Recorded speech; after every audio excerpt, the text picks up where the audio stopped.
Hello and welcome to another video.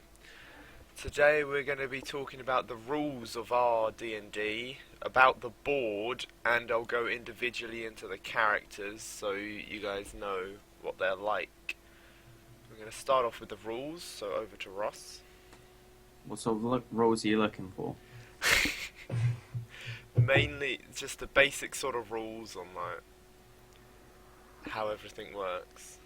Oh, okay. Unlike regular Dungeons and Dragons or whatever you play, like Pathfinder and that crap, the stats we have are Constitution, Strength, Perception, Will, Wisdom, and Dexterity.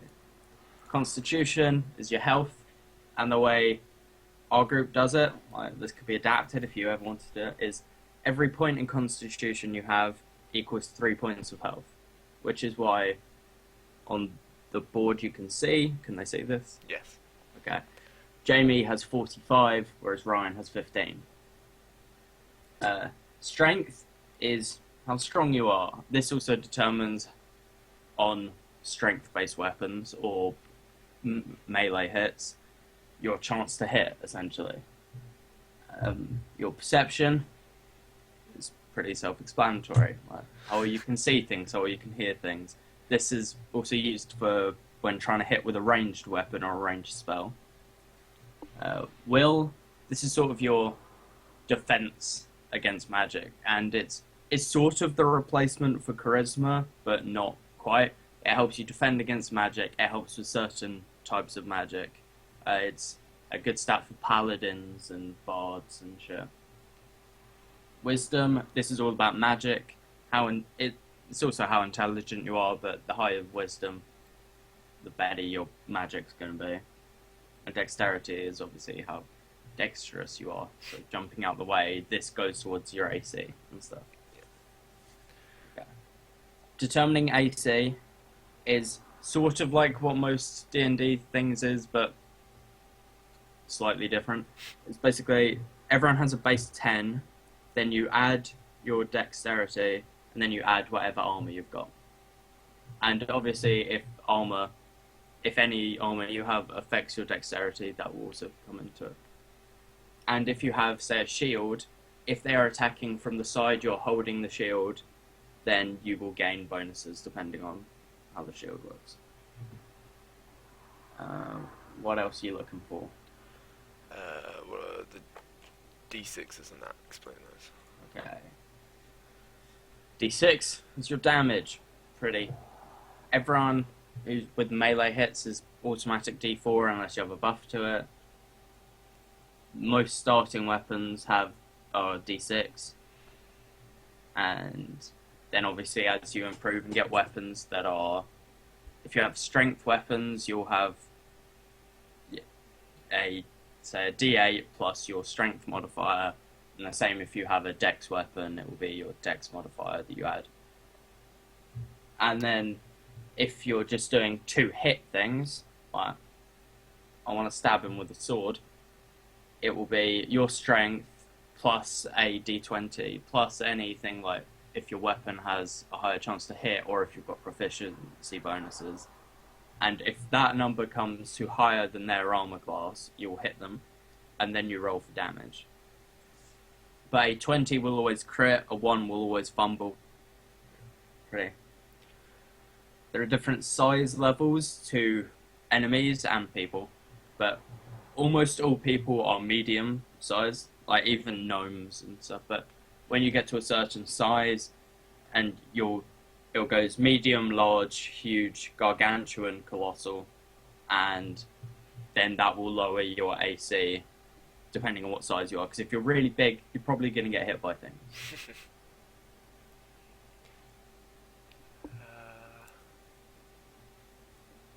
Initiative? Initiative. At the start of any encounter, this can be combat or non-combat, you roll initiative, and it's basically how fast people react, and that's the turn timer, essentially. And you can get things to improve your initiative. Some creatures have built-in buffs to initiative, or say something. But if you're, say, sneaking up on a group, you will roll initiative, but the group that is sneaking up on them, if they're not seen, they basically get a free turn in before. Which is how, if you're throwing a weapon, it's your half your strength plus half your perception plus a d20 and all the other bonuses. If that's higher than their armor class, you hit. If you're using a ranged weapon, it's half your perception plus half your dex and all that stuff. If it's higher than their armor class, you hit. Ranged spells are half your perception plus half your wisdom plus a d20 and all that shit. It's higher than their armor class. And if you're, say, trying to take control of someone with a spell or a persistent spell effect, like his leg is not moving or something, like you're freezing his leg in place but not actually freezing, it's your wisdom plus your will plus the spell level you've cast it at. If it's higher than their will plus a d20. All crits are a 1.5 times damage, not 2 times, because if you do 2 times, I've found out that lower level players tend to get almost one hit by things. So you can get abilities that upgrade your crit damage, but starting off it's just 1.5. Grapples are pretty much your strength plus your d20 if it's higher than their strength plus a d20. You can try and leg sweep, which is your dex plus a d20. If it's higher than their armor class, you can knock them prone. But if you fail, you will allow an enemy to attack, to get an attack of opportunity on. Should probably explain that. Attack of opportunities are if you're trying to get out of a, what are they called, like a zone around them? Yeah. Like, so if you're this Dragonborn next to this man and you run out of their attack zone, it's an attack of opportunity. Or if you are immobilized for whatever reason, or on the floor, or if they sneak up on you, unless you get stats or abilities that stop this, you get an attack of opportunity, which is they hit at you, and it's your AC but minus your dex. So if you've got a lot of armor, if your AC is high because you've got a lot of armor, you're more likely to be fine against attack of opportunities, and unlike if you were a guy who had a lot of dex and no armor. Death, as soon as you hit 0 HP, you're not dead, you start bleeding out. Each turn, still going in initiative, you roll a d20. If it's 10 or lower, you gain a strike, or if it's 11 or higher, you don't gain a strike. Or you can swap them around, it's up to you. I do that sometimes for no reason. If you roll a 1, you gain 2 strikes. And if you roll a 20, you get up with a d6 health. But normally you just end up going straight back down next turn. But if you're healed when bleeding out, you are immediately up with whatever health you got.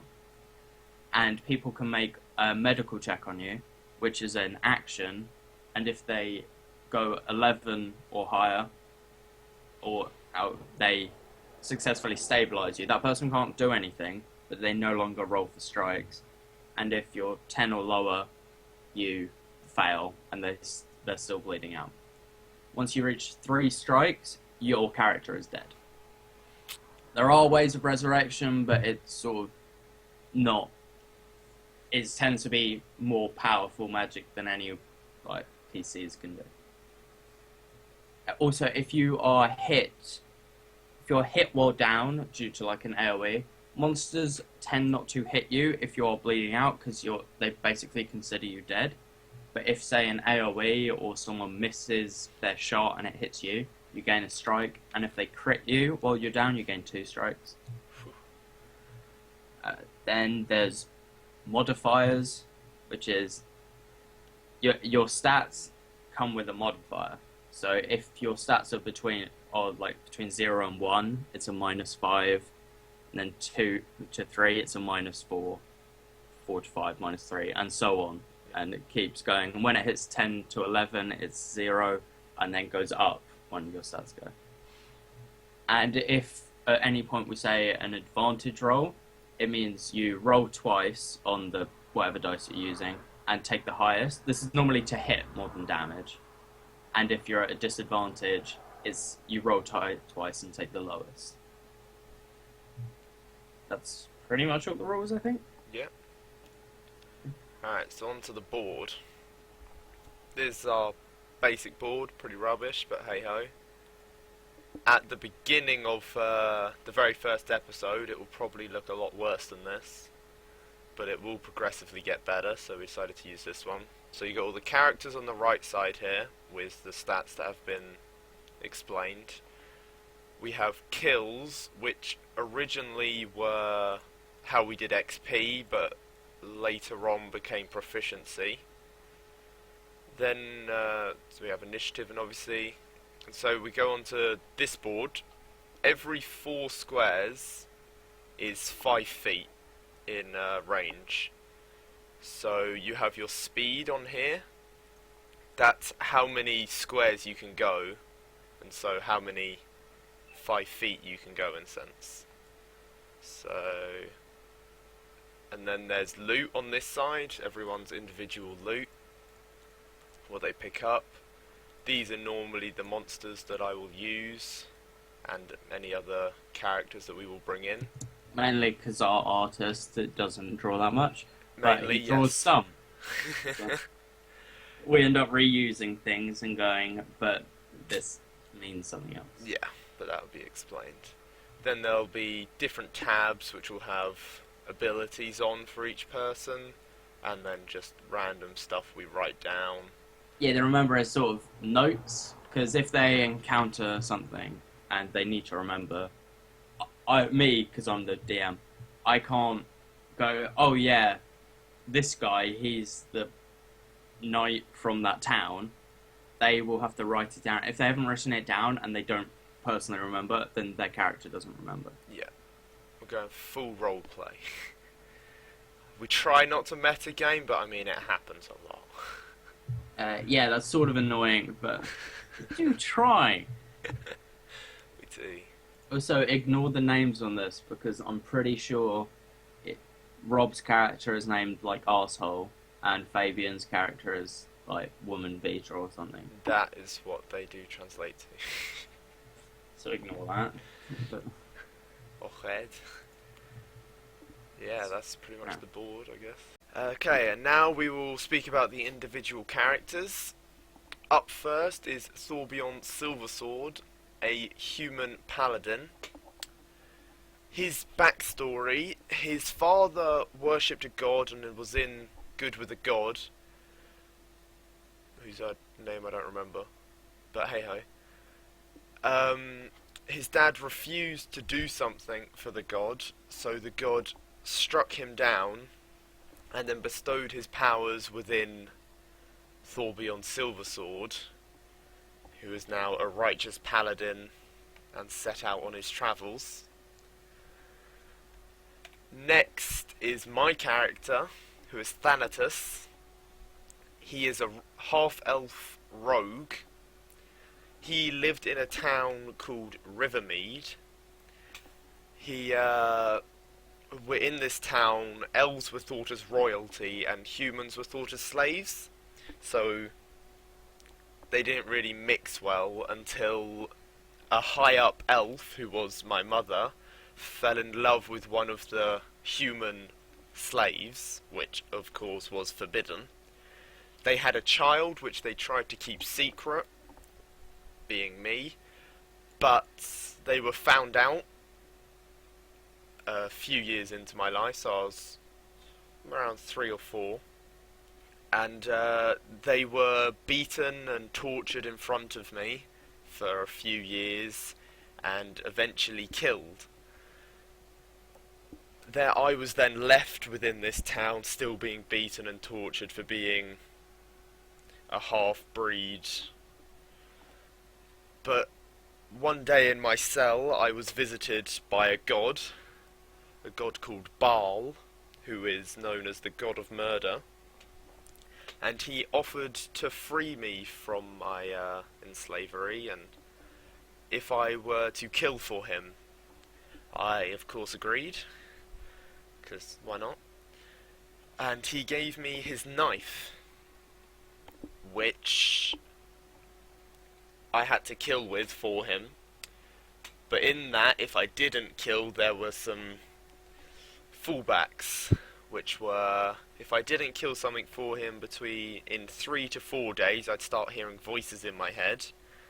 5 to 6 days, I would start getting weak and withdrawal and really want to kill. And then 7 to 8 days, I will go crazy and kill the nearest thing to me.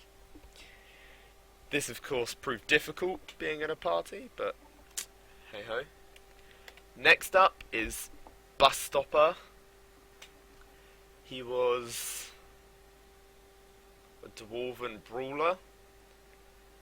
He lived in a town full of fighting, and they always fought each other, and he had to learn to fight to survive and defend himself. And had some rough times, but he came through. Next up is Jordan Belfort, an elven ranger. Yes, we're aware he stole his name, but it's just what he does. Yeah. He, his father worshipped a god of time,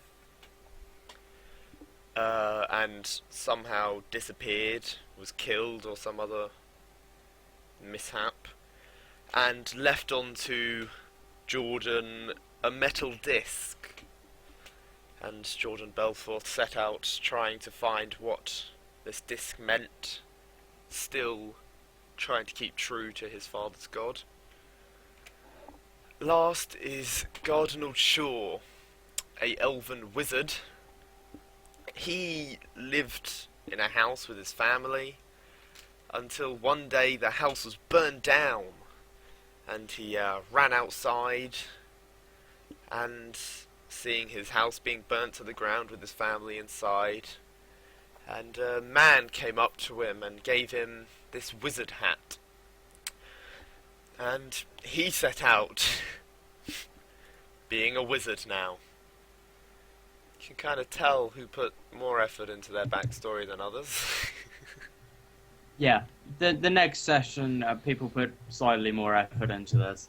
Yeah, this was, for most people, the first time they'd ever done this. Well, everyone except you. Yeah. Yeah, they are our characters, and you'll see them go into battle, I guess.